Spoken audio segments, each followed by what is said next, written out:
Hey there everybody, Eric from Outer Limitless coming at you today with another video. Now in today's video we're going to do a little bit of an unboxing and then we're going to take a look at what's inside this package here, which unfortunately took a little bit of damage in shipping but not a big deal.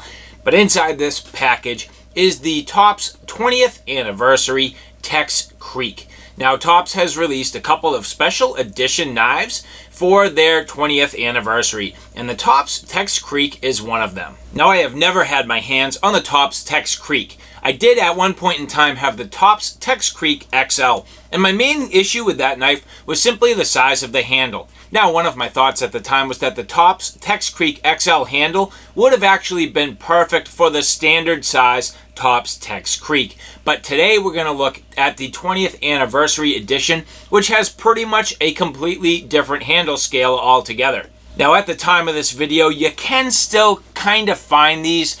There was a limited run of 500 numbered knives, and that is all Topps is going to make.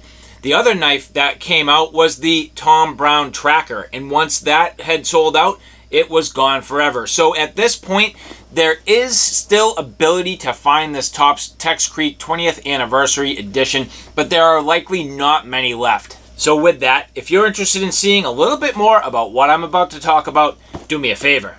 Stay tuned.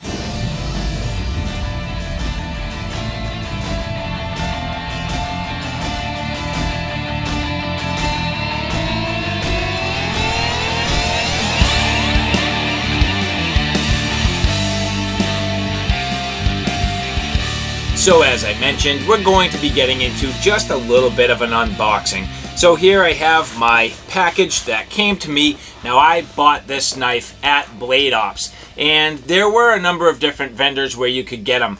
You could get these straight from Topps themselves, but those sold out fairly quickly, and at this point there are a number of vendors that still have some available. So I did find this at Blade Ops, and they sent it to me very quickly. So getting into it here and just opening up the packaging, we're going to do our best to just get into this fairly simple. And opening this up, first thing is a bazillion packing peanuts. Sweet. But carefully removing this from the package as to not make a total mess. Here you will see the Topps Knives 20th anniversary Tex Creek. So if I look at the bottom here, that's the first thing you will notice, that this is labeled on the end of the box. So 20th anniversary Tex Creek. Now I could be wrong, but I feel like for a long period of time, Topps sold their knives actually without boxes. I have not bought a Topps knife in a very long time. I can't say that actually. I have bought Topps knives, but not from Topps directly themselves. And not a brand new knife. I've bought a few used ones and kind of secondhand, and I've made some trades for Topps knives, but have not bought one. So whether or not now all of their knives come in boxes, I can't say for sure, but obviously here taking a look at the packaging, and as I mentioned on the end here, the 20th anniversary Tex Creek. So getting into this and opening this up, basically at this point I am going to remove the knife carefully, and unfortunately this seems to be open, which I'm not really too thrilled about that. That's kind of crap. That has me actually very frustrated right away. So I don't like that. You know, this to me is something that should have come completely sealed, and what that tells me is that people in the company have been likely fishing for serial numbers, and each one of these knives does come as a numbered unit. So the idea here that this has already been opened has me a little bit suspect. However, taking a look here, you will see this comes with a commemorative pin, the warranty and certificate of authenticity, and then basically nothing else. So here you have it, the Topps Tex Creek 20th anniversary edition in this beautifully molded Kydex. This is a combination Kydex and leather dangler, so beautifully done. This nice carbon fiber handle in red and black. Beautiful micarta spacers with that nice white liner kind of popping off right there. So an interesting look for sure. And as I pop this out, this is unit number 317. Now I'm not really going to review unit number 317, and I'm also very frustrated at the fact that this packaging is open, because I also have bought myself one, and this is unit 293. Now I have been using this for quite a while right now. I've been using this actually, I would say, for about 3 weeks, and it has been a joy. And my plan is to make this one available. So this being an available model, I'm going to hold this aside. I was hoping it would be completely secure in its factory packaging, but the fact that it's already open just has me a little bit frustrated. But not a big deal looking at it. It does not appear to be used, so I'm gonna carefully slide this back into the box and put it away for now, and we will continue on and look at the one that I've already been using. So as I mentioned, I had a little bit of a handle issue with the Topps Tex Creek XL, and the main reason being due to the length of the blade. I felt as though the handle was undersized. Now I can tell you that holding this 20th anniversary edition, this handle is nice and full and stout. If this was the handle that was on the Topps Tex Creek XL, I probably would have never got rid of it. This is a very comfortable handle, feels great in the hand.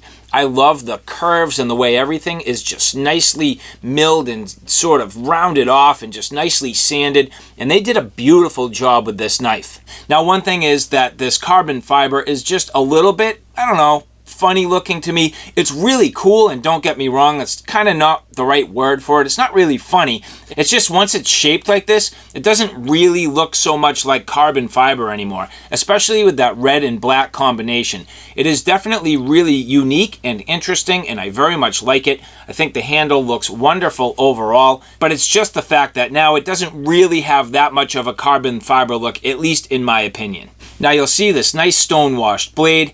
This is CPM 154. Now this is my first knife in CPM 154. I have had a number of knives in 154 CM, which is very similar to CPM 154. It's just a little bit different the way the metal itself is actually cast. However, Topps, in my opinion, has always done a nice job with their 154 CM, so I'll be very interested to seeing this CPM 154 in long-term use. Now there's some subtle details worth pointing out. I do like the flag, and I also like the logo. So the 20th anniversary logo here, you can see that this is marked as Y293. So this is the Y model series, where the Tom Brown tracker was the X model series. So they're kind of, I don't know if they're going in order here, or why the X and why the Y, but just something worth noting. And I don't know if there are other ones that necessarily have a different letter in the prefix to the serial number, but just making a little bit of an observation. But generally speaking, very comfortable in the hand. I do like the jimping. It's not overly aggressive. It's kind of blocky and rounded off.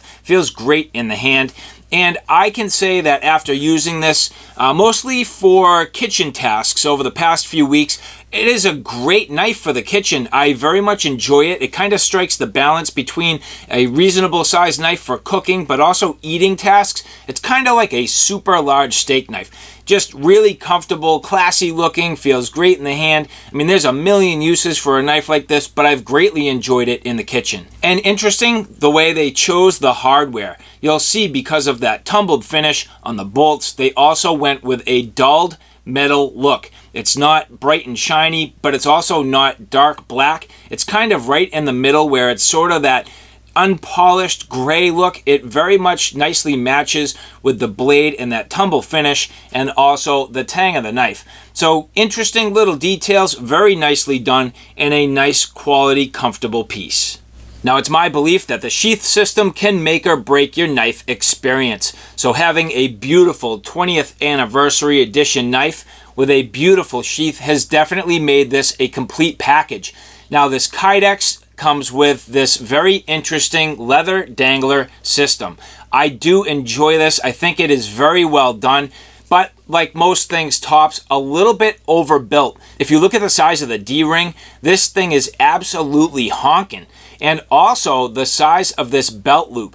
Now, I like it. I think it is a great choice of overall materials and construction. However, I do think the D-ring probably could have been a little bit smaller, and also this loop more appropriately sized. This loop is just mega huge. Now, over time, can I squash this down and get it to sit a little bit flatter? Yeah, maybe, but right off the bat, you'll see that this thing is just this huge loop. Now, I can practically get my fingers completely in there. This is definitely huge. In fact, I could definitely give this to my kids for a bracelet. I mean, just a monstrous belt loop here. If it was a little more streamlined, I think it would just be a little bit more appropriate and maybe a slightly smaller D-ring. But again, that's being nitpicky, and I'm going to point out one other nitpicky detail, and that's the fact that if you look at this side of the leather on this dangler portion of the sheath, this is the unfinished side of the stitching, whereas this side is the finished side of the stitching. This is a much nicer look on this side of the sheath. So where the front of the sheath is your presentation side of the sheath and the back is pretty much just pressed up against your body, I can't understand why the unfinished side of the stitching is facing forward. I would think that tops would really want to pay attention to some of these smaller details and make sure that the finished presentation side of the stitching is facing forward with the rest of the package.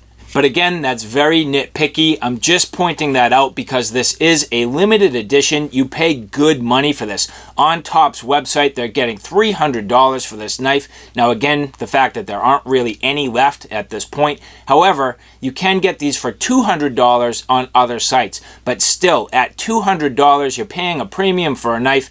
I would like to see all of these little details really being paid attention to, making sure the presentation is as top-notch as possible. But the kydex is beautifully formed. You'll see it is a two-tone with a second piece of kydex overlapping this first piece of the sheath. So nicely done, very well overall presented. In the bottom of the sheath, there is a drainage hole and a couple of eyelets here where you could potentially lash this to a pack. And when it comes to the actual retention, it is a beautiful fit. Nice, firm, and positive click. There is no rattle here, so this fits very well. It's got a tiny little thumb ramp, which is actually perfect. It doesn't need to be anything more than that. It's nice and comfortable. The knife fits beautifully. Generally speaking, this is kind of a tight and tidy package, which I like, but I do think that some of this dangler system, if it was streamlined just a little bit more, would be overall a little bit more advantageous. And the hardware on this loop being the satin finish, kind of tying in with the rest of the blade. Now I do think they could have gone with more of a tumbled finish on the snaps, which would have tied in nicely with the hardware and the tang of the knife, but I can't really complain. Generally speaking, an overall beautiful package. And now taking a look at this small commemorative pin. Here you'll see the Tex Creek 20th anniversary Tops Knives commemorative pin. Very interesting. Has this nice little backing on there and just beautifully done. So just an interesting little piece and a nice little addition to this package. So alright guys, there you have it. A quick look at this Tops Tex Creek 20th anniversary edition. Overall, a very beautiful package. I'm quite happy with it. It's been a joy to use for the past few weeks. I can't wait to get this out into the field. I think this is a good quality knife, nice sized belt knife, good for general camp tasks and tons of other outdoor utility use. I think something in this size range is very comfortable and is very versatile. Gives you good overall flexibility in what you'd use it for, and that CPM 154 is a great steel choice where it's going to be pretty rust resistant for the most part, hold a decent edge, and is a good quality serviceable steel for the field. So alright guys, thanks for stopping by. I hope you like what you saw. I hope you found it a little bit informative. If you like what you saw, please like, share, and subscribe. And as always, thanks for stopping by. Take care now. I'll see you soon.